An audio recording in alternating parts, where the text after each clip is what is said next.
Question d'actualité, on en parle dans cette émission spéciale. Mesdames et messieurs, bienvenue dans cette émission qui reçoit, pas pour la première fois, le président de la Ligue des jeunes, le président national bien sûr de la Ligue des jeunes de l'UDPS Tshisekedi, le docteur Emmanuel Diokongo, qui se trouve également être président du conseil d'administration du fonds de promotion culturelle FPC.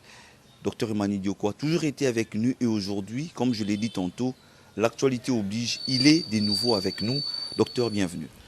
Merci pour l'invitation. Je crois que je vais être intéressant pour la jeunesse congolaise en particulier et tous les peuples parce qu'on va décortiquer l'information, l'actualité congolaise. Tout à fait, merci beaucoup, Président. Vous êtes le numéro 1 de la jeunesse du parti au pouvoir, Union pour la liberté, le progrès social, UDPS. Vous allez me permettre justement, parce que nous réalisons cette émission avec beaucoup d'émotions par rapport à l'actualité. D'entrée de jeu, on commence avec la situation sécuritaire dans l'Est de la République démocratique du Congo, notre pays. Après une vague d'adhésion, allais-je dire, d'abord ça a commencé avec Jean-Jacques Mamba, qui était du MLC. On a aussi, si pas 2, 3 cadres de l'UDPS, de votre parti, qui a rejoint Corneille Nangaa dans sa rébellion. N'est-ce pas que ça vous fait peur, cette situation? Écoutez, il faut commencer d'abord par définir qu'est-ce que c'est ces mouvements. Vous savez, les mouvements insurrectionnels, vous savez, on appelle le M23 un mouvement terroriste. Et le M23, c'est un mouvement d'agression qui est soudoyé par M. Kagame, les terroristes que moi j'appelle l'Hitler africain, excusez-moi, parce que quand quelqu'un se sent à l'aise, il sait vivre aisément sur les sangs des gens, des millions de Congolais, il n'y a pas autre chose que de les qualifier comme je l'ai dit ici. Alors vous comprenez que déjà l'étiologie de cette guerre, c'est une guerre qui date de presque 30 ans. Vous connaissez, n'est-ce pas, la source qui est la création de l'AFDEL, qui est un mouvement bien identifié, bien, n'est-ce pas, décrit par le feu Mosé Laurent Désiré Kabila comme un mouvement des aventuriers, conglomérat des aventuriers, qui avait pour objectif de, n'est-ce pas, exploiter la volonté de M. Kagame, qui a pour finalité de prendre les territoires congolais. Et voilà, donc quand quelqu'un va s'adhérer à tel mouvement, vous comprenez que c'est un traître pour la République. Et déjà, vous avez cité ici des cadres de l'UDPS que moi, je ne connais pas. Et déjà, dans notre idéologie politique, nous sommes un mouvement, un parti politique qui fait la lutte non violente. Dans notre idéologie, nos pères fondateurs ont été malmenés par M. Mobutu pendant 32 ans. La dictature de Laurent Désiré Kabila, même la dictature de Joseph Kabila, ne nous ont pas permis d'aller prendre les armes pour faire la guerre contre la République.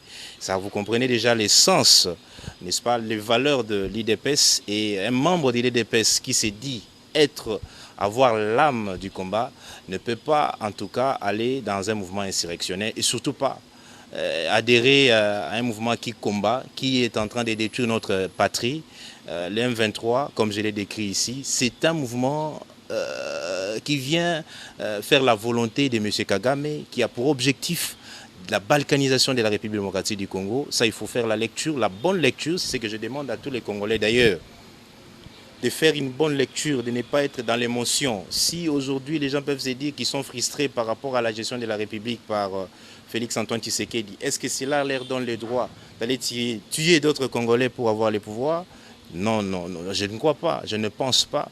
Nous faisons la politique pour le peuple, nous faisons la politique pour sauver les peuples, protéger la vie, parce que la vie, elle est sacrée. Et ces gens-là, comme vous les citez ici, ce sont des traîtres, des ennemis de la République qui doivent être traités comme tels. Et je suis d'ailleurs d'accord, parfaitement d'accord avec la loi sur, comme on dit, il faut mettre lever du moratoire le sur moratoire, qu'on a levé le moratoire sur la peine de mort. Je suis d'accord parce que ces gens-là doivent être traités sévèrement pour donner de l'exemple aux autres qui sont restés. Parce que cette aventure a tellement traîné, 30 ans c'est trop, plus de 10 millions de morts, ça doit s'arrêter. Nous sommes en démocratie, les avis sont partagés, mais on dit que la gestion de l'insécurité de l'Est, comme qui dirait les Quinois, ils ont léqué la bino, c'est-à-dire ils ont léqué la régime à Tshisekedi. Ont-ils raison? Non, écoutez, la gestion de l'affaire de l'Est, comme je l'ai dit ici, c'est une guerre qui a beaucoup de mains. Il y a beaucoup d'interférences. Et ici, il faut citer, je n'ai pas froid osé de citer les grandes puissances. Parce qu'il faut qu'on se le dise. Le pétrole de demain, l'or de demain, ce qui va faire que l'industrie va la développer, c'est le coltan, c'est le cobalt, que la République démocratique du Congo regorge en grande quantité. Et bateau baza ba grande puissance, les lots baza ont raisonné que laisser le Congo gérer cette matière-là à lui seul, ça fera de la RDC. Ça fera de la RDC une grande puissance à venir. Alors qu'est-ce qu'il faut faire? Il faut dépouiller le Congo de cette richesse. Il faut faire en sorte qu'on crée une république des volcans, une république qui n'a pas vraiment des autochtones, où ils vont venir exploiter comme ils veulent. Comme l'autre fois, vous savez, ces grandes puissances avaient utilisé Mobutu. Bandeko utilisé pour jouer un rôle dans Bango. Maintenant, ils utilisent Kagame. Voilà, donc cette guerre-là, comme je l'ai dit, ça a beaucoup d'intérêt pour les grandes puissances, les multinationaux. Et le chef de l'État est en train de faire des exploits. La gouvernance actuelle est en train de faire des exploits. Il faut voir seulement la montée en puissance de nos FARDC. Vous savez, l'infiltration que nous parlons aujourd'hui date de longtemps. Ezelo Komoko planifié, ça a été planifié par tous ceux qui ont précédé. Vous avez vu Laurent Désiré Kabila quand il a dit non à cette mésaventure de l'AFDEL, on l'a tué aussitôt. Et vous voyez maintenant les nationalismes et les patriotismes de Félix Antoine Tshisekedi fait que ces projets-là de balkanisation, ils ont bloqué. Ils ont bloqué et la victoire, on va la voir totalement. La bataille, tout ça pour gagner petit à petit. Bien qu'aujourd'hui, mais on est à démagogie parce qu'il y a plusieurs territoires qui sont entre les mains, oui. Entre les mains non pas des rebelles, des terroristes, des agresseurs. M23, c'est un mouvement de Kagame. C'est un mouvement, c'est même pas un mouvement de Rwanda. Parce que les Rwandais, il faut qu'on se le dise, il faut faire la part des choses entre le peuple rwandais et M. Kagame. Kagame, c'est un tyran. Il fait maltraiter, il maltraite sa population parce qu'il n'a pas été élu démocratiquement. Il se maintient là comme un dictateur. Alors, vous voyez, déjà quand quelqu'un a divisé des tyrans qui veut tyranniser les autres, c'est ce qu'il fait avec notre population. Il fait mal même à sa propre population. Mais comment? Vous allez m'expliquer, qu'est-ce que vous allez m'expliquer? Quelqu'un qui reste 4-5 fois, plus de 10 ans au pouvoir, et les opposants, parlez-moi d'un seul opposant que vous connaissez au Rwanda. Il écrase donc tout le monde. Pour revenir à votre question, la gestion de l'affaire de l'Est est gérée avec beaucoup de responsabilités. Mais comme je vous l'ai dit ici, l'étiologie est complexe. Il faut aller diplomatiquement. Je félicite ici le chef de l'État pour l'action diplomatique qu'il est en train de mener. Et sur le terrain, la montée en puissance de nos FARDC, ils sont maintenant équipés. Il faut terminer avec ces problèmes d'infiltration parce que l'infiltration dans l'armée, c'est quelque chose qui retarde, n'est-ce pas, la conclusion pour avoir la victoire finale. Mais je suis sûr, avec l'amour de la patrie que porte le chef de l'État, je l'appelle toujours le fils politique, idéologique et biologique du Sphinx. L'homme ne donne que ce qu'il a. Il a reçu des enseignements de son papa, de notre père politique, et c'est ce qu'il est en train d'exécuter. Et nous allons voir d'ici là les résultats. Vous êtes la bouche autorisée de la jeunesse du parti au pouvoir, l'UDPS. Président Imani, ça fait jaillir beaucoup d'encre et salive dans la toile aujourd'hui. C'est l'incident qui a eu lieu le week-end dernier à l'aéroport international d'Ndjili, au salon VIP, à l'égard de son éminence Fridolin Cardinal Ambongo Bissou. En tant que président de la Ligue des jeunes de l'UDPS, aujourd'hui cet acte est attribué à l'UDPS, selon certaines bouches, selon également l'opposition. Qu'en dites-vous? Écoutez, d'abord je vais commencer à dire qu'il faut qu'on fasse la part des choses. L'UDPS, c'est un fait privé. L'UDPS, ce n'est pas l'État congolais. L'UDPS, ce n'est pas même pas la RVA. L'UDPS, ce n'est pas la DGM. Je comprends la mentalité congolaise. Tous ces temps, lorsqu'il y a eu la gestion de la République, on confondait toujours. Vous avez vu ce qui s'est passé à l'époque du Impère. Du PPRD, avant d'être engagé quelque part, il faut être membre du PPRD. Vous allez aussi vous souvenir, quand le PPRD a pris les pouvoirs, c'était quoi? Il fallait déloger tout le monde. On avait chassé beaucoup de gens, même dans l'administration, même dans la police. Mais le chef de l'État, quand il est arrivé, il travaille avec les agents qu'il a trouvés. Donc vous n'allez pas me dire ici qu'au niveau de la RVA, au niveau de la DGM, il y a des membres de l'IDPS partout là-bas. Non, je ne pense même pas 10%, même pas 1%. Nous avons un grand respect à son éminence. C'est un grand homme qu'on doit respecter. C'est un grand homme que nous, la jeunesse de l'IDPS, on respecte toujours. Parce qu'il faut lire la lecture, il faut faire l'histoire. Aujourd'hui, existe parce qu'il y a eu hier. Et il faut voir que l'IDPS a toujours cheminé ensemble avec l'Église catholique. L'IDPS a été toujours en parfaite harmonie avec l'Église catholique. Et ce n'est pas aujourd'hui que nous allons changer de casaque. Vous allez vous souvenir, il n'y a pas longtemps, les églises catholiques ont été désacralisées. Ce n'était pas l'IDPS. Les églises catholiques ont été vandalisées. Ce n'était pas l'IDPS. Et ce n'est pas aujourd'hui que nous allons transformer notre façon de faire. Les autres peuvent dire, mais vous savez, lorsqu'on devient gestionnaire de la République, on porte d'autres manières. C'est l'impression qu'on a aujourd'hui. Non, je tiens à rappeler ici, l'homme ne donne que ce qu'il a. Nous avons reçu des enseignements et nous sommes en train de les exploiter. Il y a des déviations, il y a des gens qui sont en train de faire des choses que nous appelons des brebis galeuses. Mais pour ce qui concerne la gestion de la République aujourd'hui, voyez Félix-Antoine Tshisekedi, voyez son éducation. Ce n'est pas un ancien rebelle, c'est un fils, le fils d'un opposant. Il a dans son corps des stigmates de la maltraitance de la dictature. Ce n'est pas à lui de pouvoir se comporter n'importe comment. Donc je tiens ici à dire à tous les fidèles catholiques de dire qu'ils doivent faire la part des choses, ils doivent dépolitiser l'affaire. Ce n'est pas question de la politique. S'il y a eu faute administrative, il faut que ces gens-là qui ont commis cette erreur-là, cette sottise-là, excusez-moi les termes, doivent être en tout cas sanctionnés s'il y a eu des fautes administratives. D'accord. Justement, pour terminer avec ces chapitres, on attribue cet acte au régime parce que c'est posé sous la gestion de Félix-Antoine Tshisekedi Tshilombo.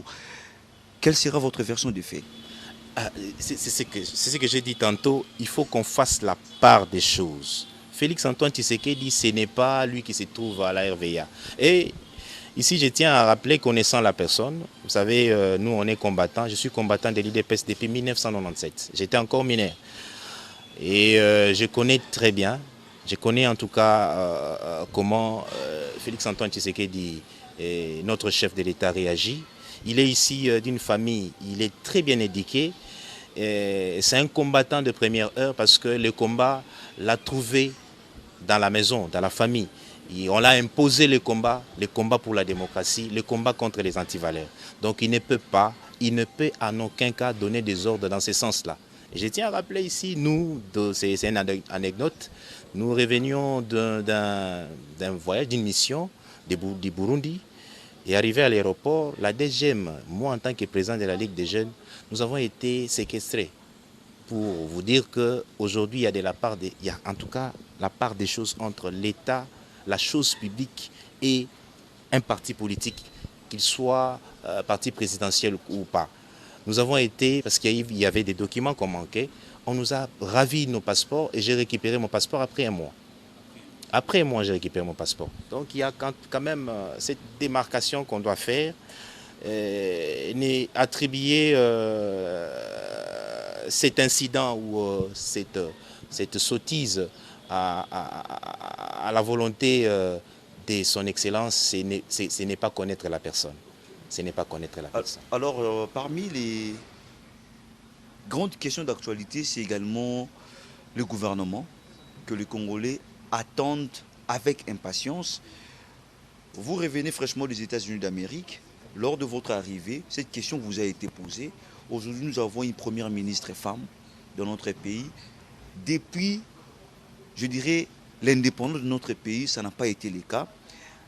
Peut-on dire aujourd'hui que le chef de l'État, Félix-Antoine Tshisekedi Tshilombo, a réellement confirmé qu'il est champion de la masculinité positive, mais également, nous savons que vous, la Ligue des jeunes de l'UDPS, vous avez milité, vous vous êtes battu bec et ongle pour la réélection du chef de l'État. Est-ce que vous aurez la même énergie pour accompagner l'action gouvernementale de Madame Judith Soumina Toulouka? Je commence par réitérer mes félicitations à la distinguée Madame Son Excellence la Première ministre. C'est historique et vous voyez déjà qu'il doit rendre de l'ascenseur au chef de l'État qui a fait confiance à la dame.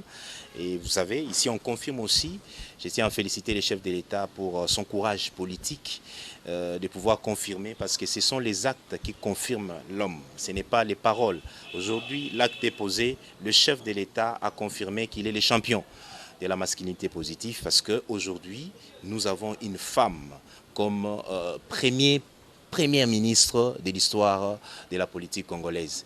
Et la charge revient maintenant à Madame la Première ministre de prouver de quoi elle est capable, parce que le choix n'a pas été seulement porté parce qu'elle est femme. Moi je sais, les compétences qu'elle regorge doivent être maintenant exprimées à la hauteur, à la dimension, n'est-ce pas, de la fonction, parce que les Congolais, nous avons besoin des dirigeants qui répondent aux besoins, aux desiderata de la population, aux dirigeants qui donnent des solutions, et non pas aux dirigeants qui vont venir pour enfoncer la situation des Congolais qui est déjà compliquée. Est-ce que vous pensez que Mme Judith Toulouka Tchoumina a réellement le portrait robot des défis qui attendent le pays actuellement? Elle peut vraiment être, elle sera en mesure de relever ces défis? En tout cas, je suis une personne heureuse parce que quand je vois son cursus, déjà être ministre du Plan, vous savez, le ministère du Plan, c'est un ministère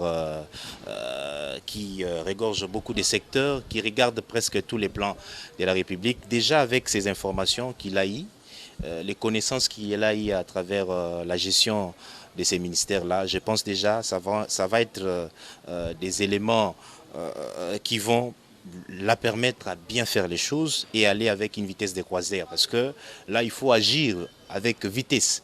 Le premier problème qu'il y a au Congo, c'est le problème de la sécurité. Le Congo est en guerre, l'Est de la République doit être en tout cas sécurisé suffisamment, et que la paix soit sur toute l'étendue. Ça, c'est la première mission que je sais très bien qui est dans son cœur, et il doit amener des stratégies opérationnelles et réalisables.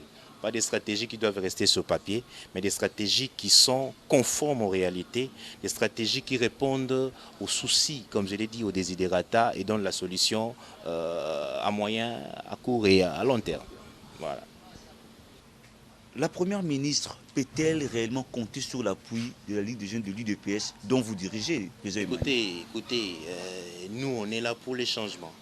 Nous sommes là, nous accompagnons la vision du chef de l'État dans tous les sens, pour que le peuple congolais, comme on le dit, que cette vision salvatrice de la République, le peuple d'abord, soit vécue par tous, pour que le peuple soit placé en premier plan. Parce que c'est ça le combat de l'UDPS. Nous allons accompagner madame, comme je l'ai dit toujours, nous n'allons pas l'accompagner en parole, nous allons l'accompagner en action. Nous allons être là comme des premiers conseillers, lui donner l'information à temps réel, et que ces portes restent ouvertes pour que nous puissions le voir. Parce que nous avons aussi sollicité un rendez-vous, une audience pour en tout cas faire un échange avec madame pour le bien-être de toute la population congolaise. Donc elle peut compter sur nous. Nous sommes là pour accompagner les chefs de l'État et pour accompagner toute personne qui entre dans la vision qu'incarne le chef de l'État, Félix-Antoine Tshisekedi Tshilombo Fachi Beton. Docteur Emmanuel Diokongo, je rappelle que vous êtes président de la Ligue des jeunes de l'UDPS. Ça sent très mauvais au sein de votre commission de gestion des ambitions mise en place par le secrétaire général Augustin Kabouya. On parle même de monnayage des ambitions. Et on cite même le secrétaire général Augustin Kabouya d'être vraiment à la tête de ce comportement que certains qualifient néfaste. Quelle est votre version des faits? Voilà, ça, je ne peux pas, moi, ici, confirmer ces allégations qui sont gratuites. La personne qui les a dites doit m'amener le preuve. Moi, connaissant notre combat, Nous, à l'IDPS, nous sommes là sur les valeurs. Nous luttons contre les antivaleurs. La méritocratie, c'est le choix des choix. C'est la voie pour l'excellence. Et ici, comme n'étant pas membre de cette commission, nous regardons les choses à loin. En tant que chef d'état-major de la jeunesse du parti présidentiel, vous savez, 70% des membres du parti sont jeunes. Et aujourd'hui, si la gestion des ambitions est bien gérée, vous voyez que nous sommes soulagés parce que les jeunes vont se retrouver. Nous allons donner conseils, prodiguer des conseils à tous ceux qui ont une portion de pouvoir dans cette commission, de faire les choses en respectant les textes, en respectant nos statuts, et en tenant compte de l'ancienneté, de la probité morale, en tenant compte, n'est-ce pas, de l'expertise et de la compétence, de ne pas se fier sur ce qu'on appelle le clientélisme qui va ne pas permettre à ce que la vision du chef de l'État soit accomplie. Donc nous comptons sur cette équipe-là et de pouvoir nous faire un bon travail, de ne pas prendre des personnes qui n'ont rien à voir avec l'IDPS et de les pointer quelque part. Ça ne serait pas une bonne chose, ça va en tout cas enfoncer, créer des troubles inutiles au sein du parti, la frustration, des choses qui ne vont pas permettre que nous puissions vivre dans un climat de paix, de famille dans notre grand parti, parce que l'IDPS doit réussir. L'IDPS, c'est l'unique parti politique de la République démocratique du Congo, créé par les Congolais qui se sont rebellés contre la dictature, contre un système des antivaleurs. Donc voilà, tout cet espoir-là. Et derrière l'IDPS, nous devons, n'est-ce pas, placer des personnes qu'il faut à la place qu'il faut. On tend sûrement à la fin de cet entretien. Merci de nous être disponibles. Je pense que à l'annonce de cette émission, je l'ai évoqué, vous êtes également PCA du FPC, Fonds de promotion culturelle.